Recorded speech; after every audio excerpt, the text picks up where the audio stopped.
All right, let's do Well Child Part 4. The official title is Mental Health and Behavior. This is Learning Objective B. And this is probably the most content that will be in any one of these videos, but we're going to roll through it. Recall the common mental health and behavioral problems in different age groups. Explain the necessary evaluation, treatment, and anticipatory guidance relevant to the topic. So let's start with newborns. Babies cry. I don't even really hear it anymore in the office. They cry. It's normal. But crying is one of the most distressing problems that parents face during that newborn time period. They're tired. Parents are tired. And this thing that they brought into the world that was going to be this joyous occasion won't stop yelling at them. And they often don't know what to do. So when does crying become a problem? Well, babies cry more in the first 3 months than during any other period of life. During the first 6 weeks, the mean amount of crying is about 120 minutes per day. That's 2 hours. So 2 hours of crying a day. Okay, that's a lot, especially when they're really not awake for that much of the day. The 95th percentile during the first 6 weeks is about 225 to 250 minutes of crying per day. Y'all, that's like 4 hours of a baby crying. That's like the whole time they're awake for some babies, okay? So that's 95th percentile, 4 hours a day of crying. That's a lot. By 10 to 12 weeks, the normal amount of crying is really diminished. The mean is 68 minutes per day, and the 95th percentile is about 145 minutes per day. So about 2 hours by 10 to 12 weeks. So can certainly reassure parents that the crying is going to get better and going to diminish. So when is crying a problem? Well, obviously, if it's the sign that something's wrong, then that's a problem. Also, if the baby is crying for no apparent reason, it lasts longer than 3 hours per day and occurs more than 3 days per week in an otherwise healthy infant that's less than 3 months old. If this has been going on for 3 weeks, that's probably colic. Okay, so colic occurs in 8 to 40% of infants. The study numbers are really variable, so 8 to 40%. And it can be very distressing to the parents. So again, colic is crying for no apparent reason that lasts greater than 3 hours a day, at least 3 days a week in a less than 3 month old, and it's been going on for more than 3 weeks. Okay, colic, the threes, colic. Okay. Evaluation for this, you need to make sure that there's no other problems going on. If you don't see any other problems, then just reassure the parents that this is probably normal. If the parents are desperate to try something, sometimes reducing the feed volume a bit, making sure that there's not something in the milk that's irritating the baby, or a probiotic may be helpful. In particular, Lactobacillus reuteri DSM 17938 in some very small studies has been helpful for babies with colic. Sleep. Newborns don't sleep when you want them to. They cry. And they sleep when you don't want them to, when you're like up trying to do other stuff. And they could be awake and, walking around on your chest or whatever. They're going to sleep during that time. Importantly, newborns always need to sleep on their backs in their cribs by themselves. SIDS prevention, okay? On their backs in their cribs by themselves, period. There is no other way for a newborn to sleep. A lot of times parents will ask me, well, Dr. England, what if my baby chokes? I want to put them on their tummy because if they vomit, if they spit up, they're going to choke on it and they're going to die from that. They're going to aspirate. Well, the truth is they're not going to aspirate. That's why they have an epiglottis. It's going to close over that airway, and that vomitus is going to come right out their mouth, and they're going to be just fine. So we always want babies to sleep on their back in their crib by themselves. This means no crib bumpers. This means no stuffed animals, no balloons tied to their crib. I mean, I've seen some crazy stuff, okay? No, don't do it. All right. REM sleep doesn't start until about 6 months. So you're just going to be frustrated if you try to sleep train before them. But parents ask a lot of questions about sleep training. Sleep patterns in newborns are variable. There's a handy little chart here on sleep duration by age range if you want to pause it and take a little look. But there you can see those 0 to 3 month olds are going to sleep an average of 14 to 17 hours. But it's not when the parents want them to, okay?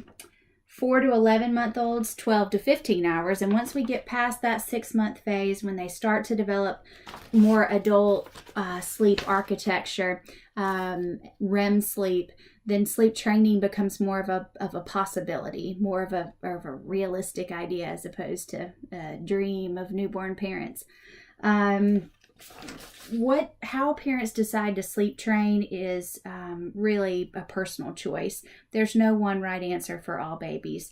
Some parents want to use cry it out. Some parents want to coddle. Some parents want to do something in between. And I don't think there's any one right or wrong answer with regard to those topics, as long as there's making sure that the infant is safe and secure and sleeping in the appropriate sleep environment. Whatever they want to do with regard to infant sleep schedule is fine, as long as they understand the physiology. There's a great book, Healthy Sleep Habits, Happy Baby, that I recommend to all of my families that have sleep questions, really at any age. That is endorsed by the AAP, and people can pick that up on their e-readers or in Walmart. That's where I bought my copy. All right, so let's move on to toddlers. Toddlers are independent, like we talked about in the last video, and a lot of the things that we see as far as toddler behavior are a result of their emerging independence. Let's start by talking about temper tantrums, toilet training, picky eating, things that emerge as toddlers begin to become more independent.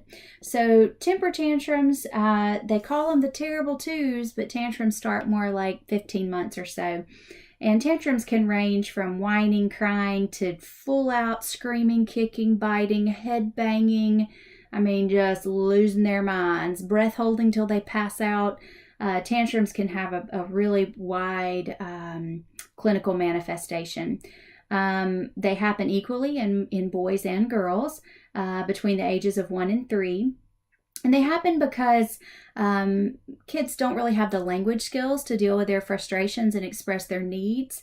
And so they become frustrated and they don't have a way to express that. And so they just lose their minds.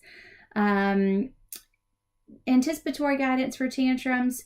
This physical violence has to be stopped. They can't hit, bite, kick, punch. Now, if they want to go bang their head, that's fine, as long as they're not hurting another person. And once we've stopped physical violence, then we ignore the tantrum behavior. Put them in a safe place and let them have out their frustrations. Once they're finished, you can say, we're all done. It's time to move on now. Preventing temper tantrums is one of the best things parents can do for their sanity. So making sure that the kids are not sleepy, that they're well fed, that they have entertainment. And I don't mean an iPad in front of their face all the time. I mean, if you're going to Walmart with your kid, give them a little toy to play with while they're sitting in the buggy. Sing a song with them, interact with them. Let them play with a bag of rice. They're not going to hurt anything, okay? Make sure they have a little something to play with. Don't expect them to just entertain themselves in the buggy at Walmart. That is a recipe for disaster. And don't go down the cereal aisle. Just trust me on this one. All right, toilet training. Most kids are ready somewhere between 22 and 30 months. Myelination of the potty training region of the brain happens at somewhere around 18 months. And usually by 12 months, the sphincters are mature enough to facilitate toilet training. If you start much before 22 months or before a child indicates they're ready, yeah, you're just going to end up stressed out. So I usually tell parents, let's wait, let's let the child grow, put the potty chair out. If they go, great. If they don't, let's give them a little bit more time. Somewhere around 2.5 is probably the right age for potty training. I prefer reward systems for potty training. So they go, they have success on the potty. We give them a lot of attention. We make a big deal out of it. And natural consequences when there aren't success once we start potty training. Okay. Once they're 2.5, if they wet their underwear, then perhaps they have to help put them in the laundry room, maybe use a towel to clean the floor. We don't use any physical violence or, derogatory speech. Just, oopsie, we had an accident. Let's get that cleaned up and talk about what we can do next time to help encourage good toileting habits. All right, practice and encouragement, toilet training, practice and encouragement. And don't start till they're ready or you'll just be frustrated. Okay, let's talk about picky eating. There are very few things that a toddler can control. What goes in the pie hole is one of those few things. So they're going to exert their independence over that. The experts say that you must offer a new food to a baby an average of 8 to 10 times before they will accept it. So keep trying. That's what I tell parents. Don't be a made-to-order chef, okay? Remember how we talked about their testing limits and their learning and exploring their environment? Well, if they learn that when you put peas on their plate, if they don't eat them, you're going to go get them animal crackers, then they're never going to eat peas, okay? They're going to have you hopping back and forth to the pantry to get animal crackers or mac and cheese or chicken nuggets or whatever it is that they want, okay? They're training you just like you're training them. So we want to make sure that we're encouraging parents not to be a made-to-order chef, that we are encouraging them to provide the toddler with the same types of foods as long as they're texture appropriate, that the family is eating and the toddler will choose to either eat them or not. And we won't make a big deal out of it. We'll just move on. Toddlers like battles. So if we start stressing over it and making a big deal, it's going to blow up and get worse from there. Language development. Remember we talked about by 50 words, 50% of speech understandable, starting to put 2 words together. My cup, go out, those kinds of things. But 10 to 15% of 2-year-olds will have a speech delay. It's really important that we identify that early and we start to get intervention. Being in a bilingual home does not excuse a speech delay. Okay, so if the parents speak Portuguese and English at home, but the child doesn't speak either one of them well, being bilingual is not an excuse. That child needs a speech evaluation. Evaluate early, intervene early, get these kids ready for school. Early language skills predict academic success. So we want to make sure that we're getting in there, we're evaluating language skills, and we're acting early on those language skills. Even if there's a mild delay, get in there, evaluate, treat. Okay, fix those language issues. Those are critically important. And in toddlerhood, that's one of the most important things they're doing is developing those language skills. If we notice a kid with language skills, language delays, one of the things that may be factoring in is an autism spectrum disorder. So let's talk a bit more about autism spectrum disorders. So these are biologically based neurodevelopmental disorders that are characterized by 2 impairments in 2 major domains. The first of those is deficits in social communication and social interaction.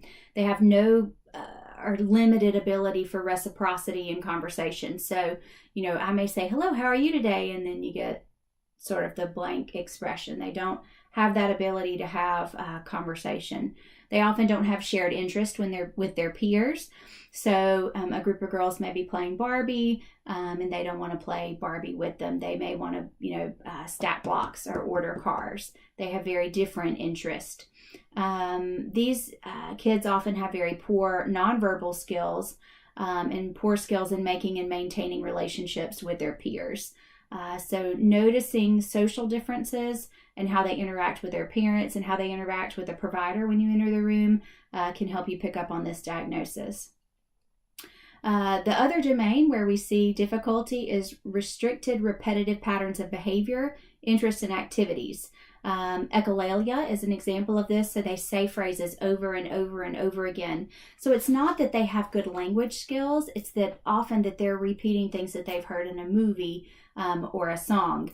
I had a young man with autism who liked to quote Finding Nemo, and he would say these phrases from Finding Nemo over and over and over again, and the mom thought he had wonderful language skills because he was always talking about this movie, but in reality he was quoting what he had heard from the movie. So repetitive use of the same phrases. These kids like to order their toys. Instead of driving a car run back and forth, they may want to line their car up. They like routines. Don't get them out of their routine. They want to get up at the same time. They want to do the same things. Brush their teeth, go potty, eat their breakfast, get dressed, go to school. Don't ask them to change that order, okay? They very much prefer routines. They may become very fixated and perseverate on specific interests, and they may have abnormal reactions to sensory experiences, either very increased reactions or very decreased reactions. And you may see both in the same child to different experiences. We screen for autism spectrum disorders with the MCHAT commonly. That's probably the most common screening device used, along with observing how the child interacts in the examination room. All right, let's move on to school age. School age kids, kindergarten to 5th or 6th grade, we start to see some other issues come up. So anxiety disorders is the most common childhood onset psychiatric disorder that we see. It occurs in 10 to 30% of the population. Average age of onset is about 7. Anxiety disorders. We need to be screening for those young. We need to be talking about them to parents. How are we going to get this stigma away from mental health disorders? We're going to make it normal, okay? If up to a third of the population has it, it's probably normal, okay? We need to talk about it. We need to make it more well known. We need to get it out of the closet. We need to start addressing it with our patients and families, with comfort and with ease.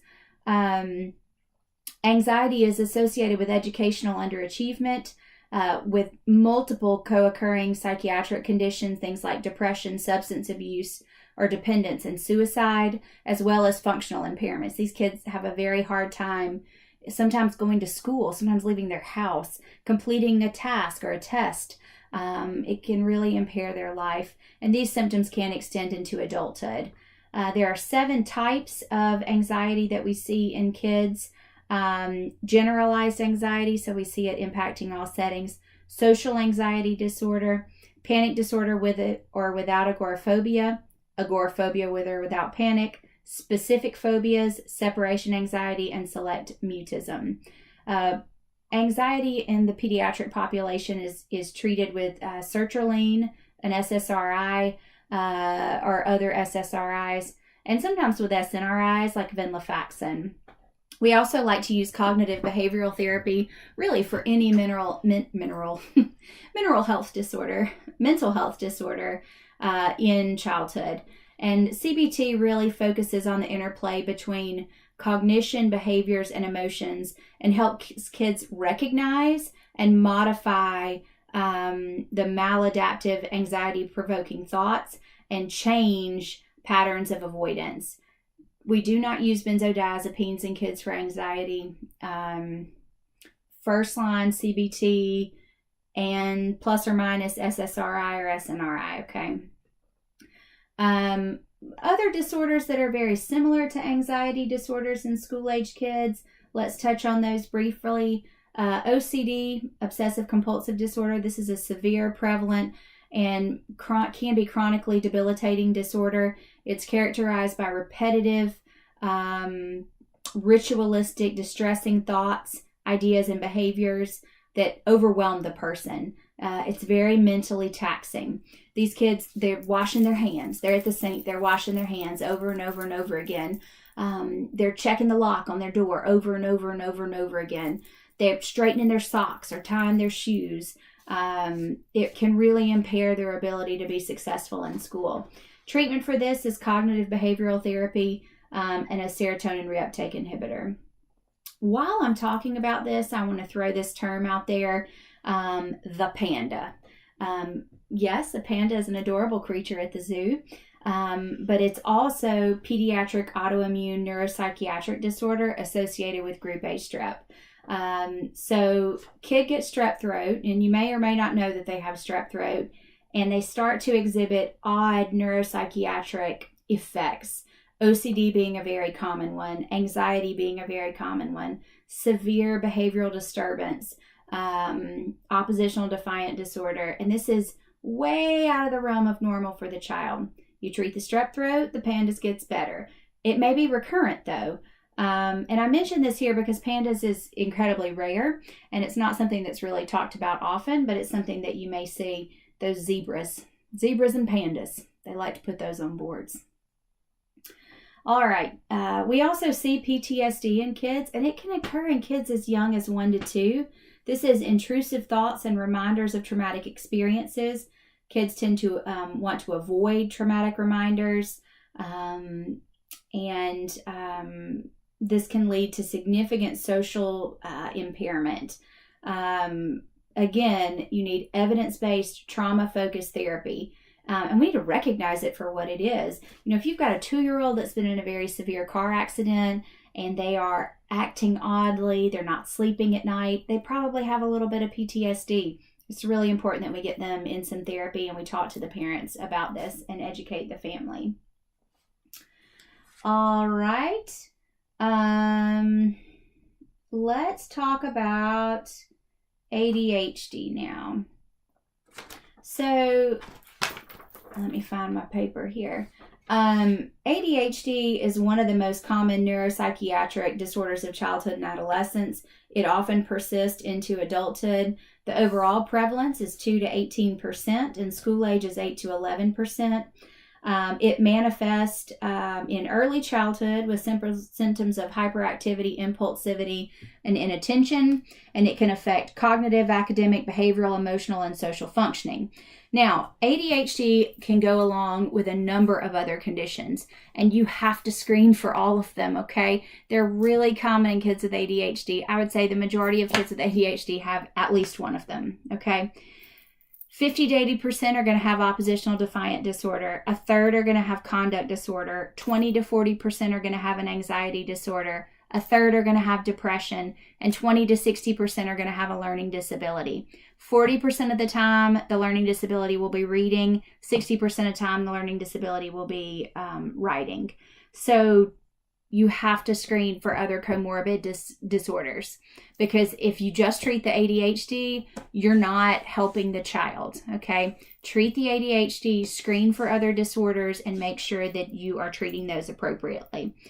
ADHD has both a structural and functional root in the brain. They have seen structural changes on MRI and changes on fMRI as well. So don't get in your head that this is a societal problem, that this is the bad kid and we want to give them a medicine so they'll sit still, okay? There are structural and functional changes on the MRI. So we know that this is a legitimate diagnosis and we can make it better with treatment. There was one study in particular that looked at methylphenidate use and altering functional differences on MRI, and there were it made the brain more normal. Giving a methylphenidate made the brain function more normally, more like a normal child of their age. So we know that this is a real thing and that we need to be treating it. We want to make sure that we evaluate with appropriate screening tool. Many offices use the Vanderbilt form. There are broader screening tools like the Connor and the Basque. Those screening tools will help you identify some of these other issues that may be going on, the comorbid conditions. They do not screen for learning disabilities though, so you have to ask those questions. Is there a specific area they struggle in? How's their handwriting? Hand the kid a book and have them read for you. You must screen for these things. We need to catch them early. So let's talk about what ADHD is more specifically, now that I think I've convinced you that it's a real thing, okay? So ADHD, in order to meet the DSM criteria, the symptoms must occur often and they must be present in more than one setting. So at home and in school, more than one setting. They have to persist for more than 6 months, and they must be present before the child turns 12. They need to impair their function, and they need to be excessive for the developmental age of the child. Let's talk about the subtypes. There is inattentive, hyperactive, and combined type. For kids less than 17, they need to have 6 of the 9 criteria for each one, either hyperactive, inattentive, or 6 of both for combined type. For those older than 17, the cutoff is 5. So let's go over the 9 diagnostic points for each one. So hyperactivity, impulsivity, excessive fidgetiness, I can't say that word, fidgetiness, squirmy, tapping hands and feet, wiggling, constantly moving, difficulty remaining seated when sitting is required. Sit here, do this worksheet, teacher says. Child is bouncing. Child's going to the pencil sharpener. Child's got to go pee, okay? Lots of excuses, but difficulty staying in the chair. Feeling restless in adolescence, or inappropriate running around or climbing in younger children. Difficulty playing quietly. Difficulty in the parent to keep up with them. Child seems to be always on the go or run by a motor. Excessive talking. Difficulty waiting turns. Blurting out answers too quickly, interrupting or intruding on others. Symptoms of inattention, failure to provide close attention to detail, making careless mistakes, difficulty maintaining attention in play, school, or home activities. This is the kid on the t-ball field that's like, la-di-da.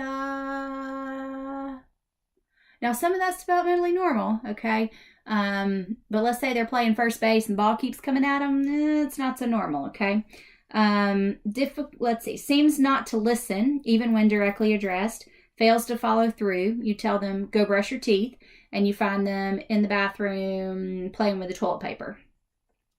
Difficulty organizing tasks, activities, and belongings. Avoiding tasks that require consistent or difficult mental effort. Losing objects requiring for tasks. They don't come home with their books. They don't have their mitt to play ball. Easily distracted by irrelevant stimuli. Oh, squirrel. Llama. Did the air just cut on? Easily distracted. Forgetful in routine activities. You have to brush your teeth. Did you put on deodorant today? You have to put your shoes in the laundry room. They have a hard time completing those routine tasks. So, all right, let me go back to my other sheet here. There are, when I explain ADHD to the family, I go over all of those diagnostic factors. We talk about the screening tool. I show them where their child ranked on the screening tool. We screen for other comorbidities, and then we talk about treatment option. The first thing we do for treatment of ADHD are the easy things. Make sure your kid gets enough sleep at night, okay? If they aren't sleeping, if they've got severe tonsillar hypertrophy, sleep apnea, then they can't pay attention because they're exhausted. So let's make sure they're getting enough sleep. Let's make sure they're eating a well-balanced diet. Lucky Charms and a Coca-Cola aren't an adequate breakfast, okay? I need them to be eating some protein, some complex carbohydrates, something to sustain them until they get to their lunch period, whatever that time is. Staying away from artificial or processed sugars, artificial foods. Some people say food coloring, although I've not seen a lot of solid evidence on that. Making sure they're eating a fairly healthy diet, although that's very difficult in America, unfortunately. And then some parents like to try alternatives to medication first. They want to give a fish oil supplement. There was a study done that said kids with medium chain fatty acid deficiencies had a harder time paying attention. So, sure, it's not harmful. Give your kid a fish oil. Some parents want to try giving them a cup of coffee because stimulants are helpful. Fantastic. But the mainstay of treatment is stimulant therapy. So 2 major classes of medication for treating ADHD when we get to that part. There are the stimulant medications and the non-stimulant medications. The stimulant medications really are, by far the most common and effective treatment for ADHD. So in the stimulant class of medications, you have the amphetamines and the methylphenidates. I don't expect you to know much more than that, just that the stimulants are most commonly used. A few years ago, they tried to put a black box warning on them that they could cause cardiac dysrhythmias and death. Studies were done that said if there's a family history of dysrhythmia, somebody with a pacemaker, or the kid has had symptoms of dysrhythmia, syncopal episodes, palpitations, you need to get an EKG. Otherwise, don't worry about it. The other class of medications, the non-stimulant medicines, things like guanfacine, clonidine, and Strattera, often work well in combination with the stimulants or for very specific problems. Tics, sleep disturbance, extreme hyperactivity, but they aren't insomnia. They often aren't our first line therapy for ADHD. Those are your stimulants. Not eating well, weight loss, upset tummy, headache the first 2 weeks.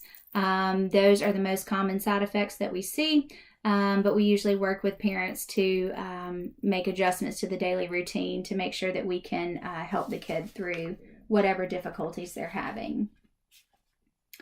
All right, let's move on to conduct disorder. Conduct disorder overlaps with antisocial personality disorder. It is diagnosed in children and adolescents with a repetitive, persistent pattern of behavior that violates basic rights of others and major societal social norms and rules. About 25% of females with this and 40% of males with this will go on to develop antisocial personality disorder. So it is important to pay attention to this particular screen disorder when you're screening. These children are very aggressive towards people and animals. They are destructive to property.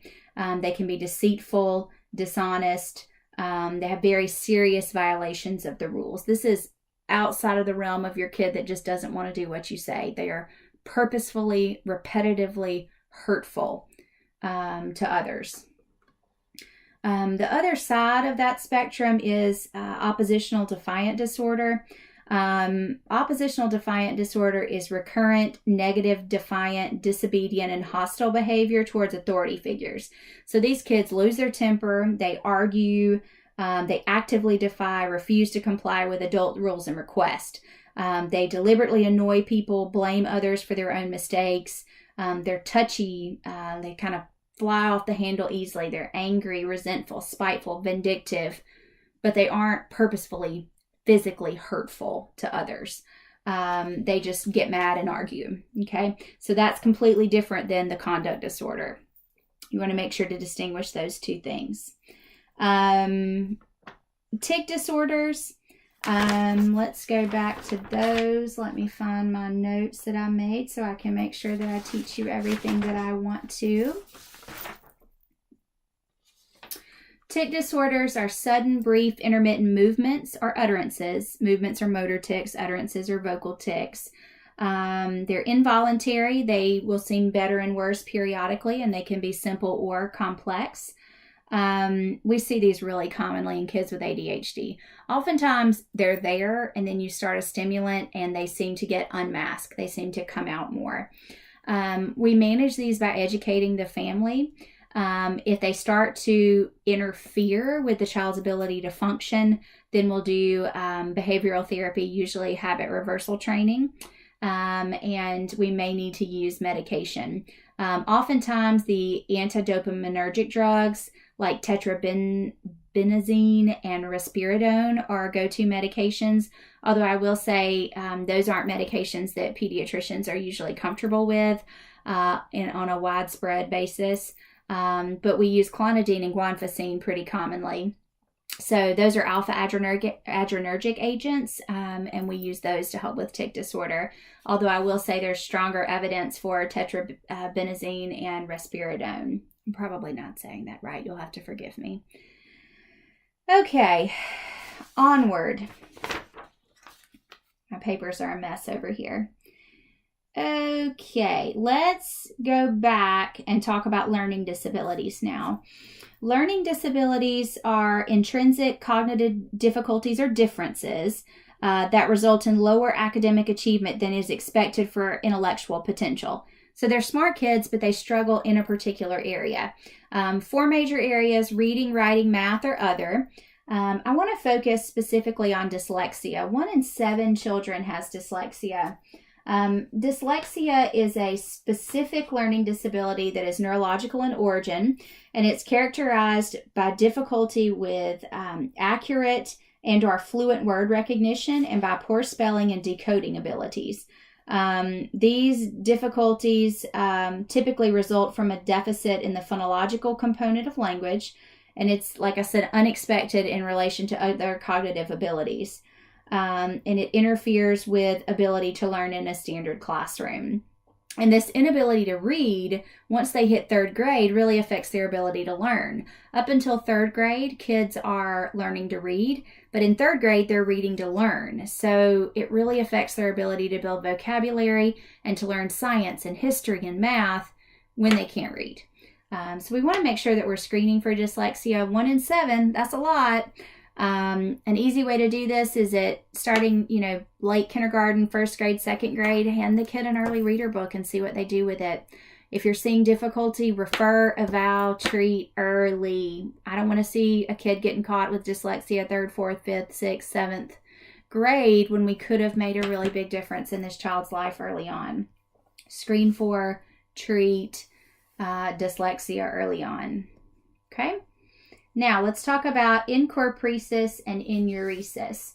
Encopresis and enuresis are disorders of the bowel and bladder. So enuresis is urinary incontinence. It's really common. About 16% of 5-year-olds will have some form of enuresis, with the most common being isolated nocturnal enuresis. And the big long doctor word for that is monosymptomatic nocturnal enuresis. Bedwetting. That's what that is. So the incidence of that, about 16% of 5-year-olds will wet the bed, 5% of 10-year-olds, 5% of 10-year-olds, 5%, 1 to 2% of 15-year-olds. And the 15-year-olds are super embarrassed about this, okay? But 1 to 2% still have nocturnal enuresis. So treatment is to rule out anything that may be contributing to it. And to educate the family that, 1 to 2% of 15-year-olds still have this problem. Clean it up, move on, okay? We reassure the family that it's probably normal, although we do rule out other difficulties. And we can use some alterations of their day schedule to help with nighttime wetting. So no fluids after 6 p.m. Get up. Set your alarm, get up and go pee at midnight, especially for the teenagers. Enuresis alarms for the younger kids are somewhat effective, maybe, but they're super expensive and insurance doesn't often pay for them. So that's not an option for many of our families. Desmopressin orally is an option for kids with persistent nocturnal enuresis, particularly if they're going to an away camp.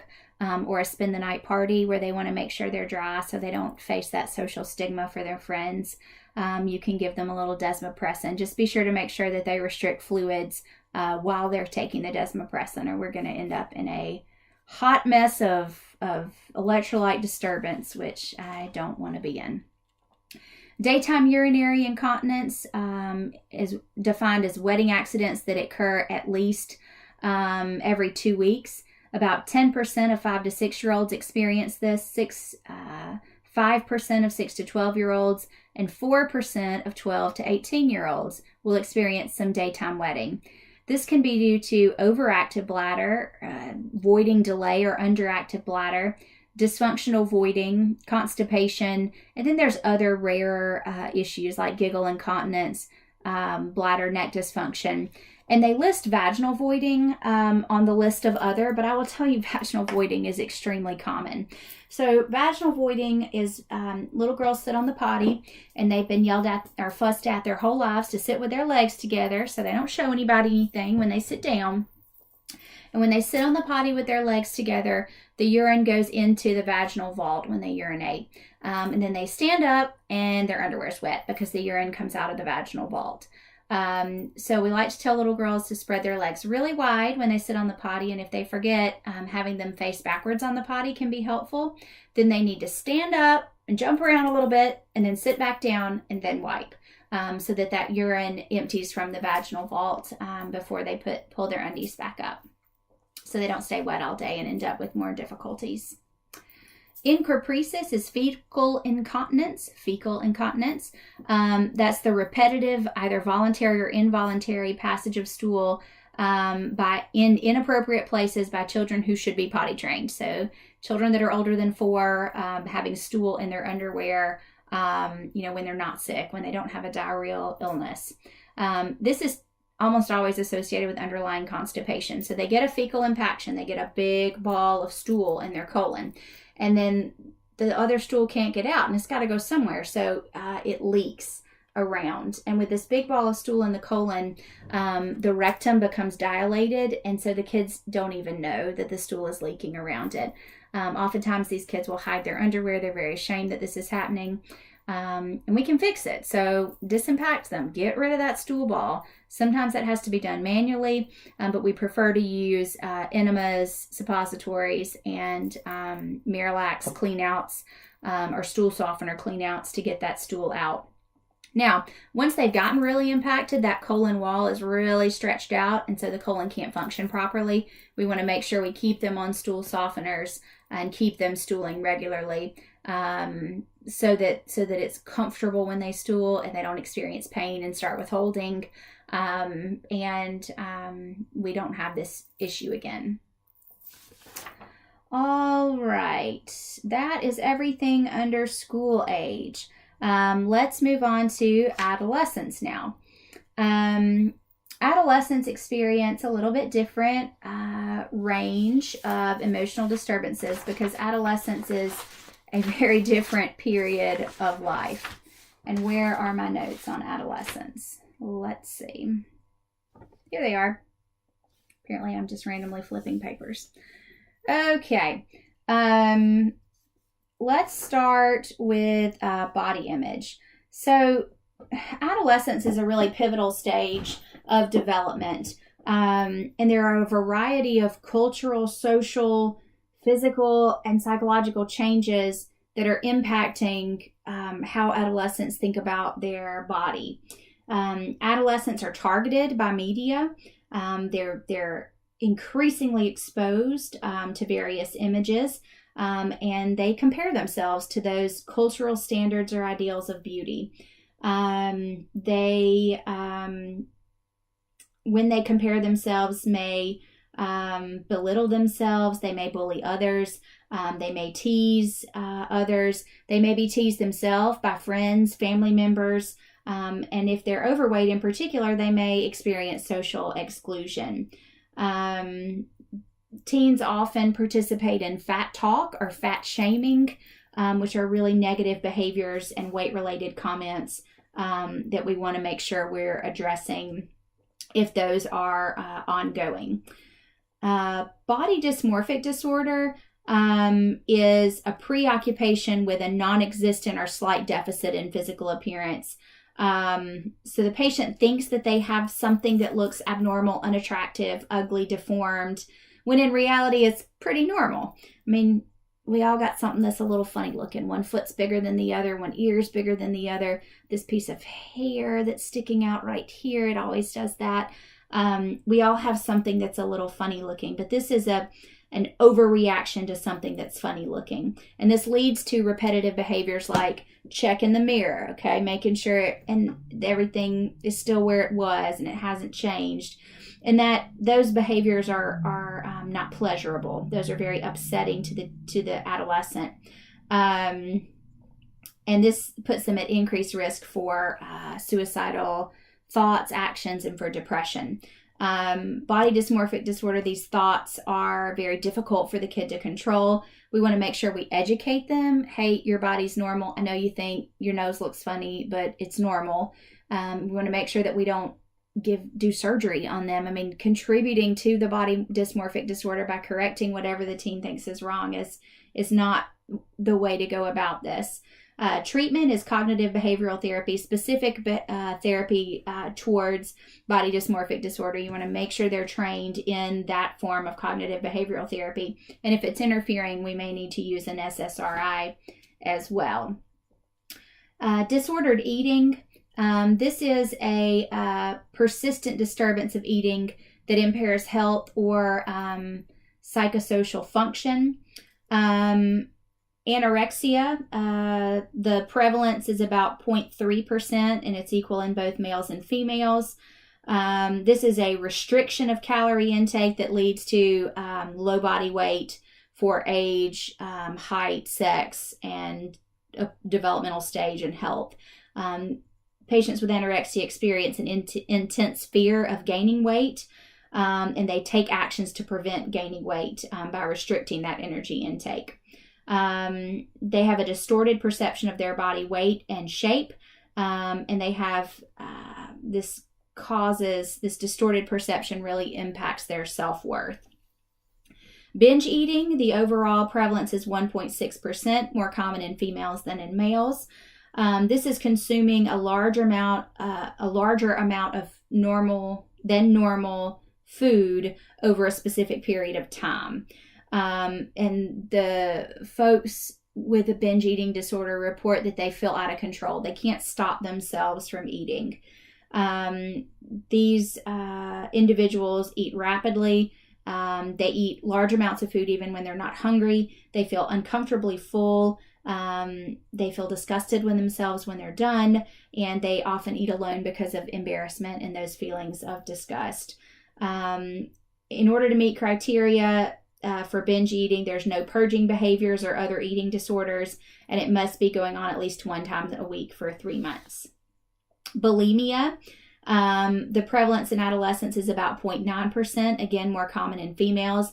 This is recurrent episodes of eating or binging with inappropriate compensatory behaviors like purging through exercise or purging through vomiting or diarrhea. And this happens at least one time a week for more than 3 months as well. Those are the most common eating disorders in adolescents. I want to briefly mention there are a few other eating disorders that we see. I know eating disorders is under adolescence, but the picky eaters in childhood, not your toddler picky eaters that are just exerting their will, but your 6-year-old that's like, I'm not eating that, and I'm not eating that, and I'm not eating that, and I'll only eat chicken nuggets and Velveeta mac and cheese with the white sauce, and peas if it doesn't touch anything else on my plate. Those eaters, okay? Those eaters, it becomes an issue if it affects their ability to gain weight. Pardon me while I plug my computer up. My battery is low. If they're suffering from a nutritional deficiency, and if it impairs their psychosocial function, then that is an avoidant or restrictive food intake disorder. And those kids are at increased risk to go on to eating disorders later on. So we want to make sure in those really restrictive picky eaters that are outside of toddlerhood, if we're seeing signs that their nutritional needs aren't being met, that we go ahead and address that and get them into some therapy. Of course, we want to rule out all the medical things that can cause that, but we want to get them into therapy. The other eating disorder I'd like to mention is pica. Pica is eating non-food substance inappropriate to the patient's developmental level and their culture. So, this is the kid that's eating dirt or ice. This is really common in kids with intellectual disability. I had a young man with intellectual disabilities that was chewing on a stress ball. Unfortunately, that stress ball was filled with lead pellets, so, lead intoxication. So we really want to make sure that we're screening for pica, particularly in developmentally delayed or disabled children. Okay, back to the adolescents. Let's go on to depression. The point prevalence in 3 to 5 year olds is 0.5%. 0.5% of 3 to 5-year-olds have depression. Are you screening 3 to 5-year-olds for depression? We should be talking about depression in 3 to 5-year-olds, okay? 6 to 11-year-olds, 1.4%. 12 to 17-year-olds, 3.5%. It's way more common in girls. Screening for depression is your SIGI caps: sleep, interest, guilt, energy, concentration, appetite, psychomotor, suicidal ideations. The number one thing you must do in treating depression, other than talk about it, acknowledge it, tell them that they're normal and that you can help them, is make sure they're safe. If they're having suicidal thoughts or concerns, we need to make sure that we have a safety plan for them. Cognitive behavioral therapy and SSRIs, in particular fluoxetine, has been found to be helpful in the adolescent population. You want to make sure that you discuss with family members and the patient that SSRIs can increase the risk of suicidal actions and thoughts, and to be on the lookout for that. As the kid starts to feel better and get a little bit more energy, sometimes that energy boost gives them enough energy to attempt suicide, unfortunately. But then things will generally improve from there. Suicide. In 2011, 13% of adolescents in the United States planned a suicide attempt in the previous year, and 8% attempted. That just blows my mind, y'all. 13% planned an attempt and 8% attempted. That blows my... Let that sink in a minute. Although suicide is rare, it's the second leading cause of death in 15 to 19-year-olds. We have to talk about mental health. We have to talk about emotional health. We have to talk about suicide. We have to give these kids options. Talk to people you love. Medical students, I'm talking to you. Talk to people you love. Talk to your fellow students. Talk to your siblings. Talk to your parents. Talk to everyone you know about suicide. And give resources. Be there to listen. Okay, I'm here to listen. If you have trouble, I'm here to listen. You call me anytime, day or night. I'll be right here. Okay, I'm here to listen to you. Okay, bipolar disorder. Lifetime prevalence in adolescents and children is about 2%. This is characterized by recurrent episodes of elevated mood, mania, or hypomania that exceed what is expected for the child's developmental stage and are not better accounted for by other psychiatric and medical conditions. In addition, youth with bipolar disorder will also have recurrent episodes of major depression. Now, bipolar in kids, in adults, it's 4 cycles a year. In kids, it can be much more rapidly cycling. We want to make sure that we're screening for bipolar disorder and treating it appropriately, oftentimes with a mood stabilizer. Bipolar disorder can be a bit tricky to diagnose. If you suspect it, many pediatricians would prefer that the child be followed by a mental health expert, a psychiatrist. All right, risk-taking behaviors.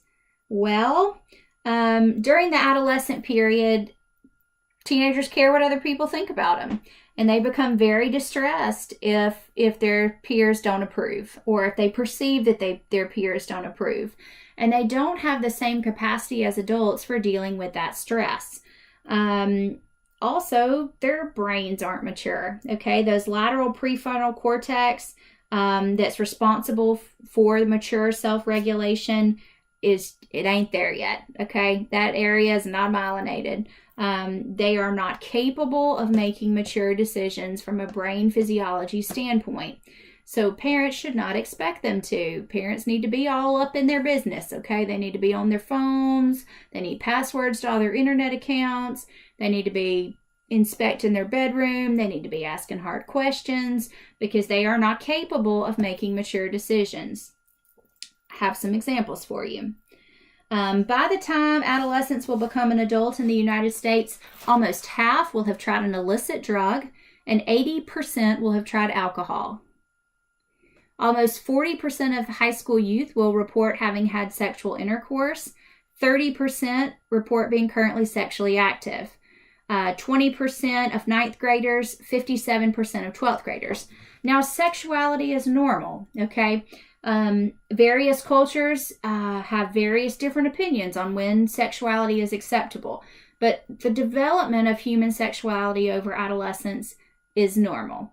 So I'm not insinuating that sexual activity is an absolute no for adolescents. I think that's unrealistic, okay?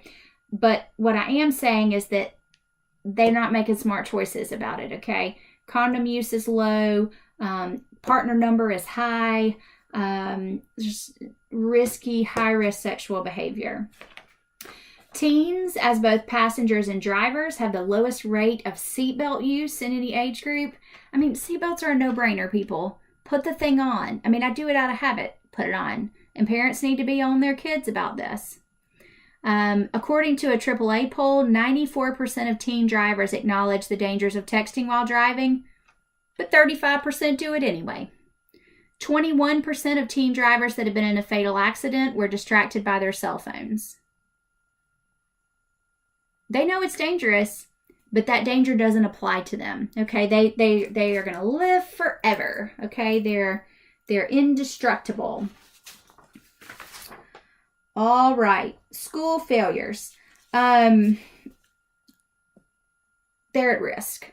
So they stumble a little. Something's hard. They make poor grades. Maybe we're missing a mental health issue. Maybe we're missing a learning disability.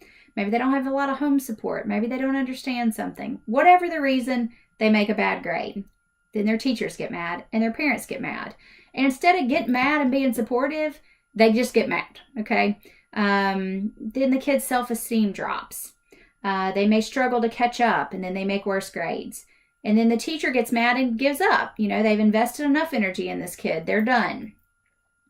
Then they have another drop in self-esteem.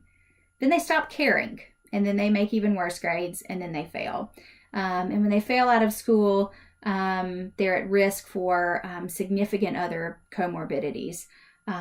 So we want to stop this as early as we can. If we ask about grades at well child checkups, if we're starting to see a kid that's struggling, make sure you're not missing a mental health disorder in the kid or the parents, a substance abuse disorder, a learning disability. Get whatever it is addressed. Let's build up this kid's self-esteem. Let's get them back into something they're interested in at school, and let's help them be successful. Let's not let school failure occur. Okay? All right. I realized that I just spent an hour with you, or nearly an hour. Oh goodness, there's a back. Substance abuse. Okay, so we talked about that substance abuse is really common. Tobacco smoking starts at a young age. Alcohol starts at a young age. Marijuana use, and now that marijuana is legalized in certain states, some kids don't think it's a big deal to smoke marijuana, but we know that there are significant cognitive impairments in kids that drink alcohol and smoke marijuana early on. We want to make sure we're screening for substance abuse, alcoholism in adolescents and youth. We want to make sure we're talking about drinking and driving. Don't ever get in the car with someone who's been drinking. Don't get behind the wheel if you've had a drink. We need to start talking about those things early on. I prefer to start at 11, talking about tobacco, alcohol, and substance. Sexuality, we normally ask parents to start talking about that with kids at 8 years of age, before they hear something crazy scary on the playground. Last one, explain how somatic complaints such as recurrent abdominal pain, headache, fatigue may represent underlying psychosocial problems. Some kids don't have the capacity, or many kids don't have the capacity to come in and say, Doc, I have depression. Many adults don't have the capacity to do that. So oftentimes, it may be a 6-year-old who's throwing up every day before school. Their tummy hurts and they can't go to school. But magically, they're well on the weekends and during the summer. You never see them in your office. The kid that has the headache and has to come home every day before math class. The kid that's, too tired or experiencing fatigue, which that in and of itself can be a sign of depression. But all of these things can also be a sign of psychosocial problems. So, things at home, they may not be getting their needs met at home. And so they may be reaching out by expressing physical angst or physical distress as a way of getting unmet needs addressed. So if you have a kid that's coming in with complaints and you've done an adequate evaluation, they're still gaining good weight. When something interests them, they're able to participate. You may want to broach mental health disorders along with social issues and make sure that you address those. And oftentimes parents are resistant to talking about those things, honestly. And it takes me a year of saying, their belly's fine, they're growing great, y'all just ate pizza, this is not inflammatory bowel disease. We need to talk about that anxiety your kid has. Over and over and over and over again before I kind of get through to the parent that something more is going on than Johnny having just a belly ache, and the parent thinks it's something medical, which mental health disorders are.